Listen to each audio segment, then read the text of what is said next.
be here and acknowledge to whatever thing was said. Thank God for each and every one. My daughters, beautiful. My granddaughters, my grandsons, and friends. I just want to thank God for all the blessings that y'all have shared to me. And I want to thank God for how y'all have loved me and picked up the thing that I was telling you all these years. And that is a wonderful thing that you never know when kids is listening what you say. That's right. So it's always good to make a good repairment for when you, whenever you're around kids, whatever you tell them. And then whatever you do, if you tell them something, be truthful. Never tell the kids something you're going to do and don't do it. That's the main thing. Don't do it. And I want to appreciate Glenn. He taking his family. Like Cap kind of put me in mind of me when I was raising my kids. I didn't get no stuff. And I always believed in but this is my kids. And I might have said some things that they didn't like over through the years, but as they growed up, they see what I meant and how I brought them to. And the main thing, I didn't allow nobody that mess with my family. That's right. I didn't allow no man or woman to come to me and tell me nothing about my wife. If they did, then they got something knocked down or something. Never allow nobody to come tell you something about your woman. That's right. That's right. And the next thing I want to tell my grandson and stuff, all the means.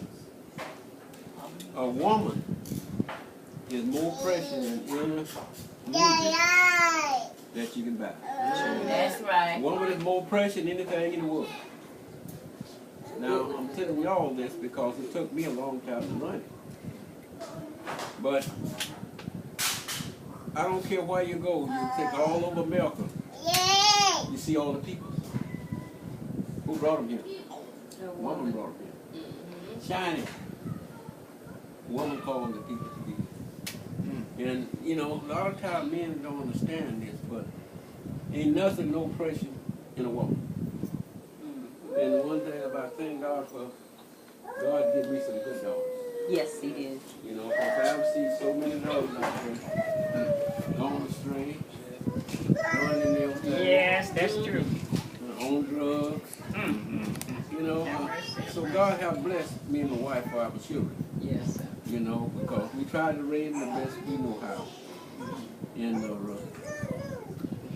one thing I can say about my wife, she stood behind me about my kids, our kids.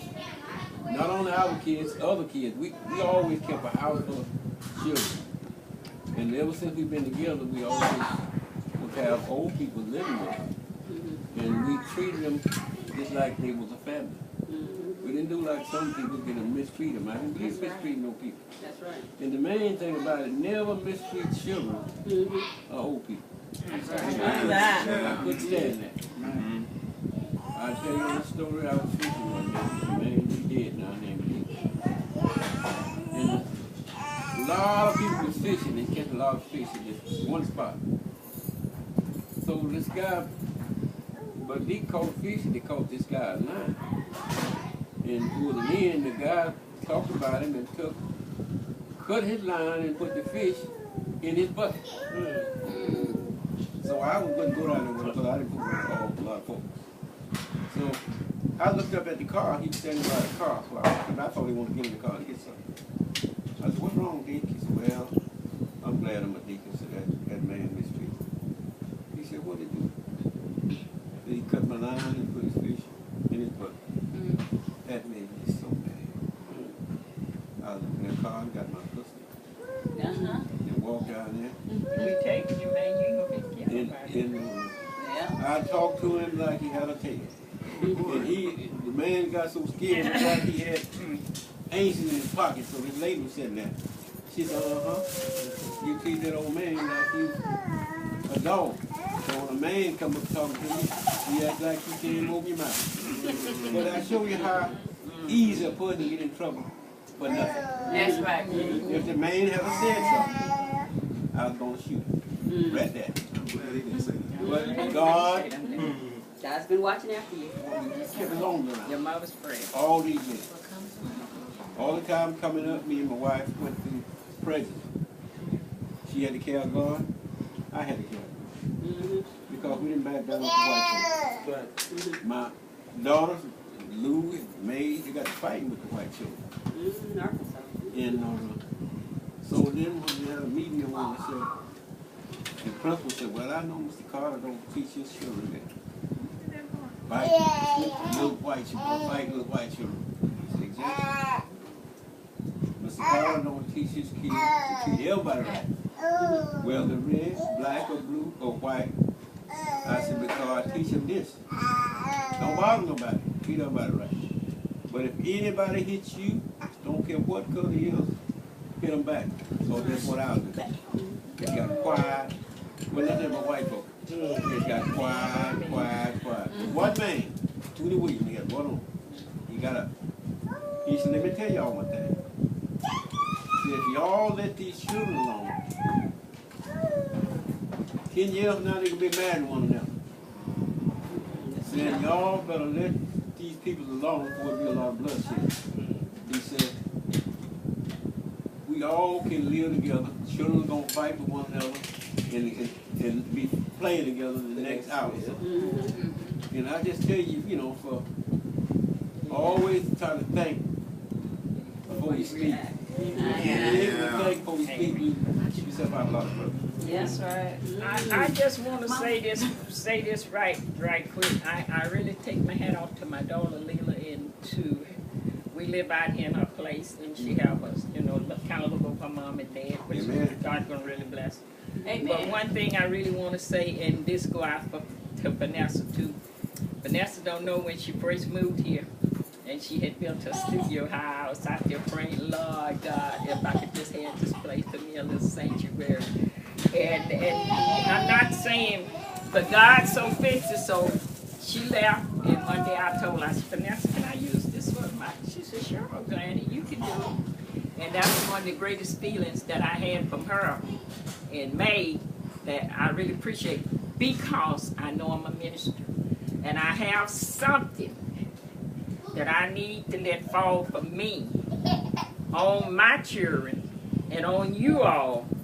Because one day we're going to be gone.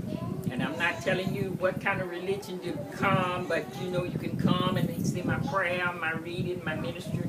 Your grandmother's doing it. Bring your child, y'all children's, whenever you feel like it. And when I'm gone and your grandfather gone, you have a legacy to hold on to. It'll be like Elijah and Elijah. Right. It'll be like them. I dropped something down for you all. From you can say, well, I give grandma that in the back of here, and then we went on and on. You know what I mean? So I just want to thank God for y'all for that little place out there for my sanctuary. And you're welcome to come whenever you can. All right. I think that will conclude the program, and I think we've covered everybody that wanted to say something, had something to say. Anyway, just want to say again, Persimmons.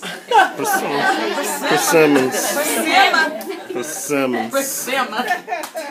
Anyway, we just want to thank God for everybody that came out and listened to the complete true story. I mean, some true stories. Anyway, it was very, very nice. And again, I just want to say I love my dad, and I really thank him for being the man that he is and the structure that he gave me in life. I really thank him for that because even though he wasn't a saved man or a religious man growing up, my mom taught us that part, but he taught us the strongness. He taught us how to be good people, how to be good citizens, how to work, how to not try to go out and rob, steal, or whatever. He taught us some good morals, and I appreciate him definitely for that. And we're still learning from him. And I just want to tell him that we love him and we appreciate you, Papa. All right.